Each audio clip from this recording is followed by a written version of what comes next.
University council की 86th meeting Raj Bhavan में conduct की गई और उसमें लेफ्टिनेंट गवर्नर मनोज सिन्हा ने कई सारी बातें कही। उन्होंने ये कहा कि रिसर्च स्कॉलर्स की जो डिमांड है कि उनका स्टाइफंड बढ़ा दिया जाए, उसे इमीडिएटली जो है अप्रूवल दे दिया गया और स्टाइफंड को 5,000 से 10,000 प्रति माह कर दिया गया। उसके अलावा जो है ये कहा गया कि जम्मू यूनिवर्सिटी में डोगरी लैंग्वेज की प्रमोशन की जाए और कश्मीर यूनिवर्सिटी में कश्मीरी लैंग्वेज की प्रमोशन की जाए। इस प्रमोशन करने के लिए अगर अलग अलग देश के अलग अलग लिटरेचर्स को कन्वर्ट करना पड़े, उसे ट्रांसलेट करना पड़े इन भाषाओं में, तो उसे किया जाए ताकि इन भाषाओं की प्रमोशन हो सके। और उसके अलावा एक रिसर्च क्लस्टर जो है वो जम्मू यूनिवर्सिटी में इस्टेब्लिश करने की बात कही। उन्होंने ये भी कहा कि कोशिश करनी होगी कि जम्मू कश्मीर के जितने लोकल मसले हैं उन मसलों के ऊपर रिसर्च कंडक्ट की जाए ताकि उन मसलों का हल निकल सके। अब इस मीटिंग में जम्मू यूनिवर्सिटी के वाइस चांसलर मनोज धर भी थे। लेफ्टिनेंट गवर्नर ने कई सारी बातें तो कह दी, लेकिन कई सवाल जो उन्हें पूछने चाहिए थे शायद से उन्होंने नहीं पूछे। उन्हें पूछना चाहिए था कि क्या कारण रहा, कैसी भूल रही जम्मू यूनिवर्सिटी में कि एक के बाद एक वहाँ पर जो है प्रोफेसर्स, असिस्टेंट प्रोफेसर्स और अन्य स्टाफर्स जो हैं वो कोविड पॉजिटिव आते रहे। उसके अलावा उन्हें पूछना चाहिए था कि क्या कारण है कि जम्मू यूनिवर्सिटी के प्रोफेसर्स के ऊपर, असिस्टेंट प्रोफेसर्स के ऊपर संगीन इल्ज़ाम लगाए जाते हैं और इनकी जो इन फाइटिंग है वो अक्सर अखबार की जीनत बनी रहती है। उन्हें पूछना चाहिए था कि जो फीमेल हरासमेंट के मामले जम्मू यूनिवर्सिटी में आए उसका नतीजा आखिर क्या निकला।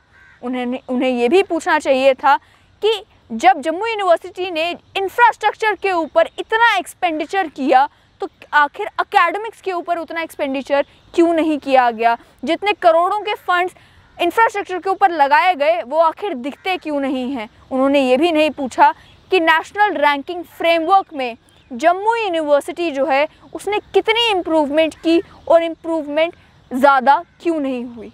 ये सारे सवाल वो हैं जो कि आम स्टूडेंट पूछ रहा है। ये सारे सवाल वो हैं जो हर एक आम नागरिक पूछ रहा है जिसका टैक्स पेयर मनी जो है वो जम्मू यूनिवर्सिटी में लगता है। ये सारे सवाल वो हैं जो उन्हें पूछने चाहिए थे और अगर उन्होंने नहीं पूछे तो अभी समय है कि वो पूछ सकते थे। जम्मू यूनिवर्सिटी जो है एकेडमिक एक्सीलेंस का हब बन सकती थी। आजकल इन फाइटिंग के अलावा जम्मू यूनिवर्सिटी में दिखता ही कुछ नहीं है। जब आप नाम सुनते हैं जम्मू यूनिवर्सिटी का, आपके माइंड में आना चाहिए कि वहाँ पर ये रिसर्च हुई थी, इस यूनिवर्सिटी से पढ़कर जो है इतने ब्रिलियंट स्टूडेंट्स निकले हैं। उनके माइंड में आना चाहिए था कि जम्मू यूनिवर्सिटी ऐसी यूनिवर्सिटी है जहाँ पर देश का हर नागरिक जो है वो चाहता है कि मेरी एडमिशन हो। लेकिन जब आप जम्मू यूनिवर्सिटी का नाम सुनते हैं तो आपके माइंड में भी वही आता होगा जो हर एक आम आदमी के माइंड में आता है कि इस यूनिवर्सिटी में ये मसला बना था, ये प्रॉब्लम हुई थी, इसका हल कब निकलेगा। इस यूनिवर्सिटी में इस प्रोफेसर की इस प्रोफेसर से नहीं बनती, मैंने अखबार में पढ़ा था। इस यूनिवर्सिटी में हरासमेंट का ये केस चल रहा था, आखिर उसका कुछ बना या नहीं बना। इस यूनिवर्सिटी में इस व्यक्ति के ऊपर ये इल्ज़ाम लगाए गए थे, उन इल्ज़ामों का क्या हुआ। इस यूनिवर्सिटी में करोड़ों के फंड्स दिए गए, वो फंड्स आखिर कहाँ पर लगे।